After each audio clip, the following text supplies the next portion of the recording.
যোগাযোগ জোরদার করা, পুলিশ সদস্যদের মনোবল বৃদ্ধিতে প্রয়োজনীয় প্রণোদনামূলক ব্যবস্থা নেওয়া হয়েছে। আপনাদের অক্লান্ত পরিশ্রমে শান্তিপূর্ণভাবে দুর্গাপূজা, বিশ্ব ইজতেমা, ঈদ উল ফিতর, বাংলা নববর্ষ সহ বিভিন্ন উৎসব অনুষ্ঠিত হয়েছে। দেশে যতগুলো অপরাধ হচ্ছে সবগুলো ঘটনায় তাৎক্ষণিক ব্যবস্থা নিতে আপনারা সর্বোচ্চ চেষ্টা করে যাচ্ছেন। পুলিশ ও অন্যান্য বাহিনীর সম্মিলিত প্রচেষ্টায় দেশের আইনশৃঙ্খলা পরিস্থিতি এখন অনেকটা নিয়ন্ত্রণে আনা সম্ভব হয়েছে। এই জন্য আমি পুলিশ সহ সকলকে আন্তরিক ধন্যবাদ জানাই। সবাই মিলে আপনার জোরে হাততালি।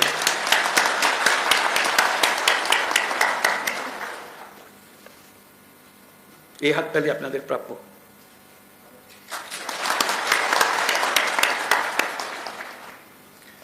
দেশের মানুষ নারীর প্রতি সহিংসতা প্রতিরোধে পুলিশ বাহিনীকে খুব শক্তিশালী ভূমিকায় দেখতে চায়। আমি আপনাদের প্রতি আহ্বান জানাই, নারী ও শিশুর নিরাপত্তায় সর্বোচ্চ সংবেদনশীল হয়ে কাজ করবেন। সকল শ্রেণী পেশার নারীরা যেন যে কোনো হয়রানির ঘটনায় পুলিশের হটলাইনে ফোন করে সর্বোচ্চ সাহায্য পায়, সেটি নিশ্চিত করবেন। নারী এবং শিশু নিরাপত্তা পেলে আমরা বুঝতে পারব দেশ নিরাপত্তার দিকে অনেক দূরে এগিয়ে গেছে। আমরা জানি পুলিশ বাহিনীর সামনে নানা সীমাবদ্ধতা ও চ্যালেঞ্জ রয়েছে, অপ্রতুল জনবল, লজিস্টিক্স ও পর্যাপ্ত বাজেট ইত্যাদি। কিন্তু আমাদের সবচেয়ে বড় চ্যালেঞ্জ হল বিগত 16 বছরে পুলিশ জনগণের মধ্যে যে দূরত্ব সৃষ্টি হয়েছে সেই দূরত্ব কমিয়ে আনা, পুলিশ বাহিনীর প্রতি মানুষের আস্থা ফিরিয়ে আনা। আমি বলবো এটা কঠিন না। একবার সে আন্তরিক পরিবেশ সৃষ্টি হলে এই বন্ধন অটুট থাকবে। আমাদের সমাজ যে একটা সুশৃঙ্খল সমাজ, সেটা প্রমাণিত হবে। আমাদের সবাই মিলে একটা সর্বাত্মক প্রচেষ্টা হবে যেন মানুষ এবং পুলিশের মধ্যে দূরত্ব আমরা গুছিয়ে ফেলতে পারি। মানুষ পুলিশকে দেখলেই তাকে বন্ধু হিসেবে বরণ করে নিতে এগিয়ে আসে। তার প্রতি কোনো বিরূপ মনোভাব যেন মানুষের মনে না থাকে। মাঠ পর্যায় থেকে শুরু করে সকল স্তরে আইনশৃঙ্খলা বাহিনীকে জনগণের বিশ্বাস অর্জনের জন্য কাজ করতে হবে। এই কাজটা আপনাদেরকেই করতে হবে। আর সরকারের দিক থেকে যা যা প্রয়োজন তা বাস্তবায়ন করা আমাদের দায়িত্ব। আমরা সেই দায়িত্ব গ্রহণ করছি। পুলিশের সংস্কারের লক্ষ্যে অন্তর্বর্তীকালীন সরকার উদ্যোগ নিয়েছে। তৃণমূল পর্যায়ে কর্মরত পুলিশ সদস্যদের কল্যাণে কয়েকটি বিষয়ে দ্রুত ব্যবস্থা নেওয়া হয়েছে। আজকের এই মিটিংয়ের পরে আপনাদের সঙ্গে সবার সঙ্গে, সারা দেশের সবার সঙ্গে সাক্ষাৎ হওয়ার কারণে, আপনাদের কথা শোনার কারণে আমরা আবার দ্রুত একবার বসবো সবাই মিলে, যাতে করে যে সমস্ত সমস্যা আছে সেগুলা দ্রুত সমাধান বাস্তবায়ন করা যায়। সেটা আপনারা জানেন, ইতিমধ্যে জাতির উদ্দেশ্যে দিয়ে একাধিক ভাষণে আমি বলেছি, চলতি বছরের ডিসেম্বর থেকে আগামী বছরের জুনের মধ্যে দেশে ত্রয়োদশ সংসদ নির্বাচন অনুষ্ঠিত হবে।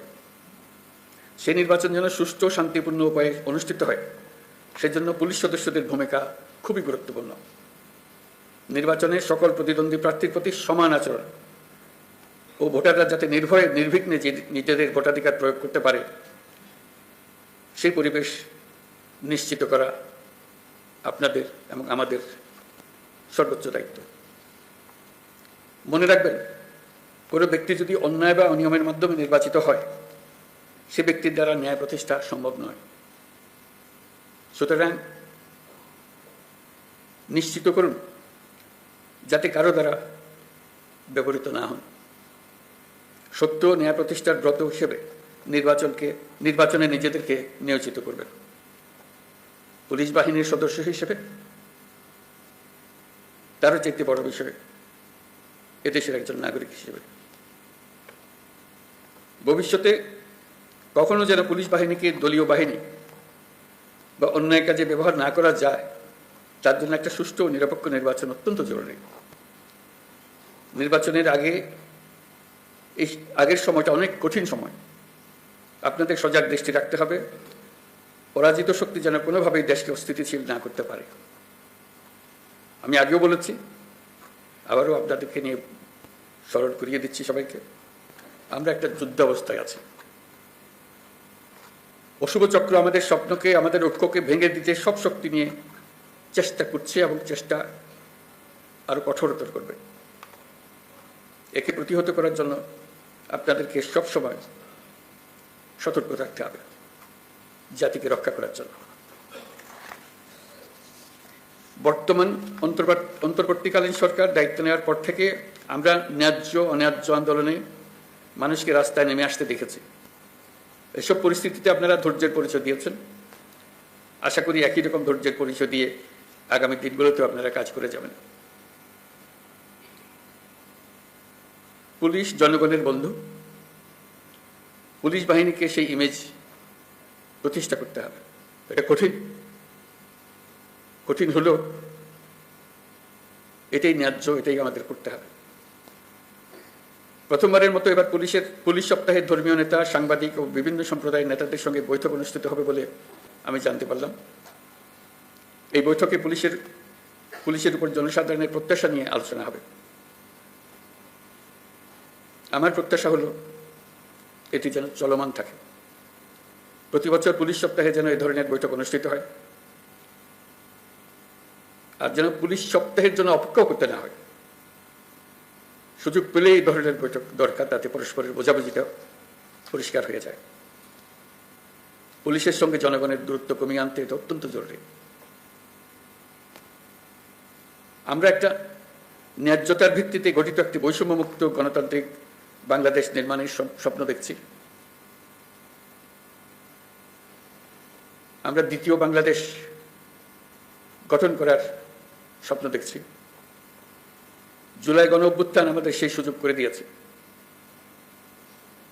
এই সুযোগ যেন আমরা না হারাই। এই সুযোগ হারালে আমরা পরবর্তী প্রজন্মের কাছে চিরজীবনের জন্য দায়ী থাকব।